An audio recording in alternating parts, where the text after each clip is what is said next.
You recording? Go. All right. 1, 2. Bless you. 1, 2, 3. Hey, what's up, everybody? I was going to say my name, but you obviously know who we are if you're watching. So last September, we went to the Portland Retro Gaming Expo, and the event was gracious enough to basically foot the bill for us. And we had no cameraman. We had to depend on someone to do some camera work for us, and it just kind of didn't work out. The dude in the footage disappeared. Yeah. So, and you know, it's a long story. We're not going to get into it, but basically what it boils down to is we had another episode like the Classic Gaming Expo where we got no footage. Well, we got some, but I'd say about 80% of it's gone. So we're going to do a good old-fashioned pickup video. right. This is everything we got at the Portland Retro Gaming Expo. That's right, the Portland Retro Gaming Expo. The Portland Retro Gaming Expo? The Portland Retro Gaming Expo. I got to tell you, before we start this is probably my favorite convention we've been to so far in terms of actually finding retro games. There's no probably to it. This is like, dude, seriously, I'm not saying this just because they flew us out. Go to the Portland Retro Gaming Expo. Ask anybody who was there. 8-Bit Eric was there with us. He paid for his own way. This freaking convention is seriously the shit when it comes to retro video games. This is my stack of loot from the convention. There's a couple of more things back here and a couple here on the side also. But word of advice. Don't bring clothes or think about throwing your clothes away, because seriously, I think I probably would have gotten more if I had enough room to get the stuff onto the plane. Eric, seriously, I had to pack his bag, and at one point he was like, bro, I'm thinking about just throwing my clothes away and buying more when I get home. I mean, it's that true good. though. It's and true just, though. It's because the amount of stuff that you can find at just bargain basement prices is ridiculous, because a lot of the people selling off stuff are just like collectors like us. They're just trying to get rid of some of their stuff so they can buy more stuff. A lot of wives trying to get husbands to get rid of some stuff. Right. There are a few resellers, but even them, the prices are still good, the resellers. And these people basically, the vendors here at the Portland Retro Gaming Expo, they don't want to have to take all their shit back with them, load it up onto a car. So they're just like, here, just that's take the it. last day fire sale was the most amazing fire sale.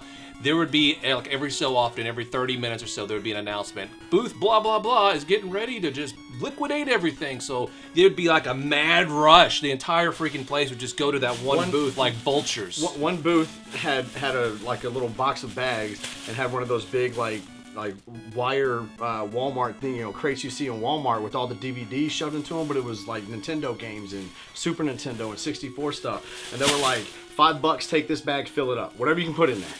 $5 for a bag of games, it don't matter. It could be 17,000 Madden 64s. It doesn't matter. That's a good freaking deal. All right, so let's go over what we got and hopefully not bore you to death with it. Try not to. I don't know though. But you go first? Yeah, sure. Now everybody knows that I'm a Nintendo Power fan, and so I picked up. A couple of issues that I already had this issue, but it looked like crap. This thing is darn near mint, and this one is pretty good too. So I had to get these, and I think they're both $5 a piece. And I think I got them for both of these for $7. Rue was really jealous, but he had no reason to be. That guy got an issue 1. No. He got like an issue 2 through like 20 or 12. He got like an issue 2 to like 20, I don't know. It was something like that. But these things, even the stapled editions, were mint, and I think he got them all for $1. What did you get there? Check it as luggage. All the Nintendo Powers ever. Joe, just check it as an extra box. Put it in a box and check it. I should do that. I do get a free box coming home. I do get a free box coming home. All right, I'm gonna count these out. 1, 2, $1 each? 3, 4.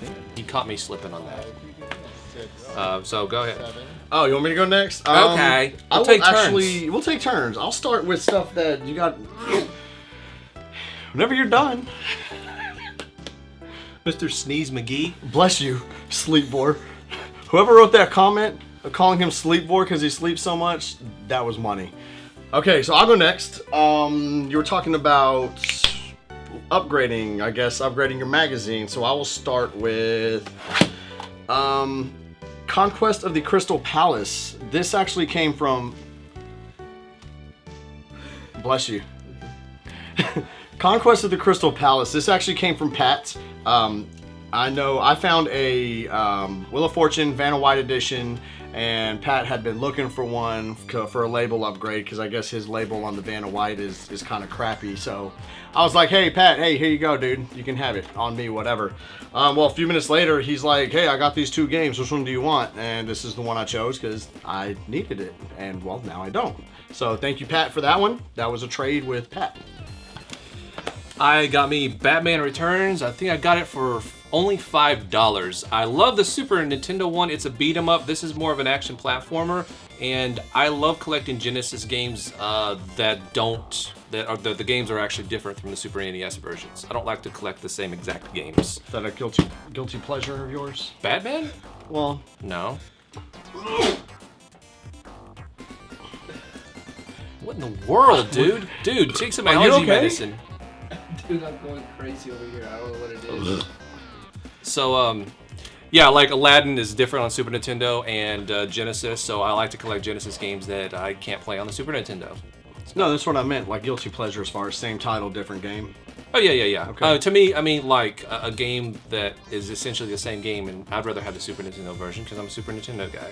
But games like this, where it's completely different, yeah, Right hook me on. up. I got some fan stuff here. Want to get into that? Sure, yeah. We'll get into everything that the fans gave us. All right, well, I don't want to rip this up, but Gus here gave us a box. We're all 4 of us at Retro TV. We're going to see what's in here. Wanna hold that? Oh, hold that, sir. Yes. Awesome.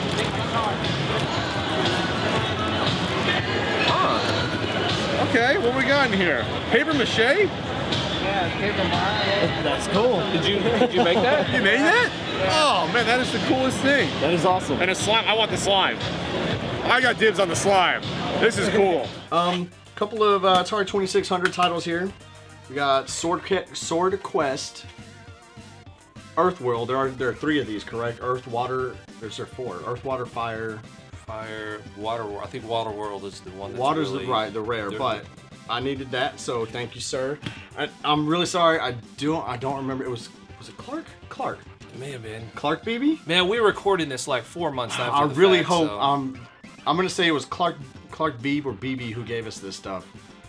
I really hope it was. Please, Clark, and you're if watching, not, tell us now. we Yeah. apologize and with whoever it was. But it is appreciated, like you said. This was 4 months ago almost. An ET, a Sega CD game called Double Switch, and I'll go ahead and break out this one. Yeah. I'm just gonna wait on it, but This is really cool. Just given to us out of the blue. it's a U-Force. U-Force. It doesn't have all the accessories that come with it, but it's still cool. I mean, for free, I'll take About it. to say for free. I'm not gonna complain. Play a about little anything. punch out on that. See how it works. You know, I've never used one before, and I hear mixed results from it. So Looks like a battleship. it does. It does look very futuristic. It is future. I bet when you got that as a kid, you were like, "Holy crap, man! I can play my games without actually holding the controller." Except I never had one as a kid, so this is actually freaking awesome. Complete or not, like I said, it's awesome. All right, so sticking with the whole theme of getting Genesis games that I can't get on Super Nintendo, I picked up Strider and I picked up Spider-Man or Spider-Man, however you want to say it. Spider-Man. I heard that Pat said that this was really good, so I picked it up. Strider, I think pretty much everybody who's ever played Strider on the Genesis says it's really good, so I decided to pick it up. And I don't even remember what I paid for them, but they're probably around $5 a piece for both of these, which is a really good deal on Strider because you see that a lot more usually. What is it? Battery. I mean, not battery, memory. Cut here and go wipe your nose. I play Chop Liver Super Nintendo. It's okay. Fuck Super Nintendo.